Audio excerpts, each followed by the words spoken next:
Prey of 2017 is narratively, tonally, and mechanically divorced from the Prey of 2006. All your life you have rejected the ways of your ancestors. It's not a sequel and not a remake. Instead, it's a reimagining that keeps the name, plus the basic principle of being a first-person shooter where you're hunted by aliens, and injects it with, well, injections. So forget everything you thought you knew. Here's everything you need to know about Prey. Prey is set in an alternate reality where John F. Kennedy wasn't assassinated, and this single change in US history has recalibrated the entire path of mankind. In this alternate world, Kennedy spent the remainder of his presidency with his eyes fixed firmly upwards, pouring government money and resources into 2 decades of space travel. During the 1960s, astronauts discovered alien creatures nestled inside a satellite, and an R&D facility dedicated to researching these strange life forms, dubbed the Typhon, was built. However, in 1998, a containment issue killed almost everyone on board, so the government shuttered the project. Over 30 years later, the wealthy TranStar Corporation bought control of the station, renamed it Talos 1, and started attempting to harness Typhon abilities in military-grade applications. Hello, Morgan. Hello, Morgan. This is where the game begins in 2032, with you playing as a male or a female Morgan Yu. You don't look terrible in a TranStar uniform.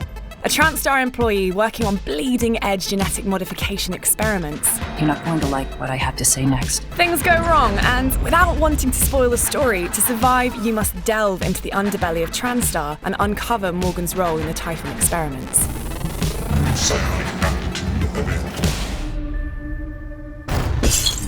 The amorphous creatures that inhabit Talos 1 are part of a branching family tree of Typhon, and each possess their own unique abilities. Mimics are among the first you encounter in Prey. These skittish creatures skim the floor searching for organic matter to devour.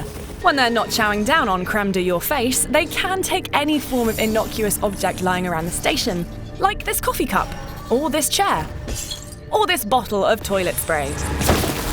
It's perhaps inevitable that, like the former scientists, you'll get a little paranoid as you go about your business. Phantoms are the twisted love child of a mimic and a human corpse. They're created by another Typhon called a Weaver, which is capable of synthesizing Typhon DNA with dead humans. These reanimated crew members can form incoherent words and phrases, but don't retain any comprehension of their old selves. They come in 3 flavors: fire, poison, and electricity. And if they're not slamming you backwards with their kinetic blast ability, they'll be teleporting around the station in constant search of you. You'll find many more types of Typhon on Talos 1. Some will feed your paranoia by lurking at the fringes of your vision before wrapping their tentacles around your throat, and some will make more of an entrance. Oh my god! Security! Security! Morgan can learn powerful new abilities by injecting neuromods, which are experimental genetic upgrades synthesized from Typhon DNA. Like Bioshock's plasmids, neuromods give you access to an arsenal of powers you can use in combat, or to sneak around the station.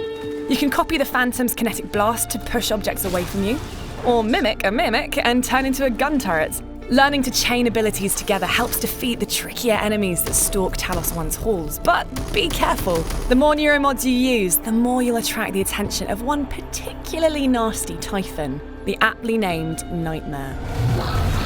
Prey is a first-person shooter at heart, so naturally there are plenty of guns.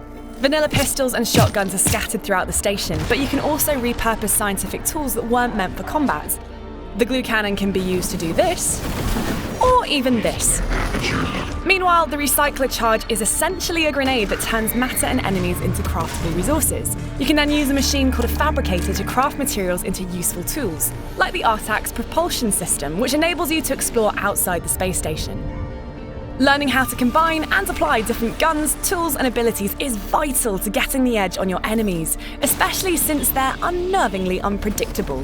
There are no set paths that the Typhon follow on board, so check every corner and kill everything that moves, plus the things that don't.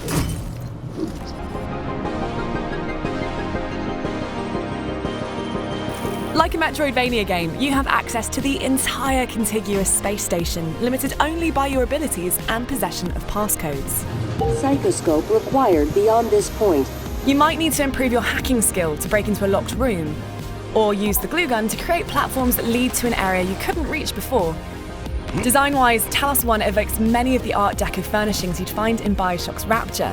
TranStar glossed over Kennedy's 60s space station with opulent furnishings to draw a line under the unfortunate containment incident of 1998 and entice the world's best scientists to leave Earth and join the Typhon program.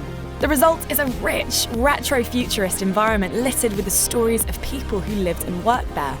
Indeed, the world around you often tells as much of Prey's story as its cutscenes. I don't mean to be a nuisance, but when do you think we'll get to that breach?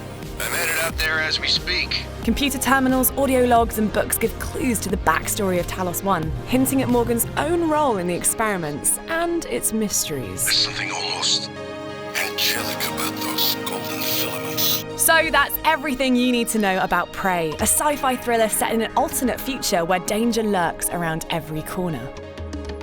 If you want even more, you can check out the first 11 minutes of Prey, plus our full hands-on IGN.com.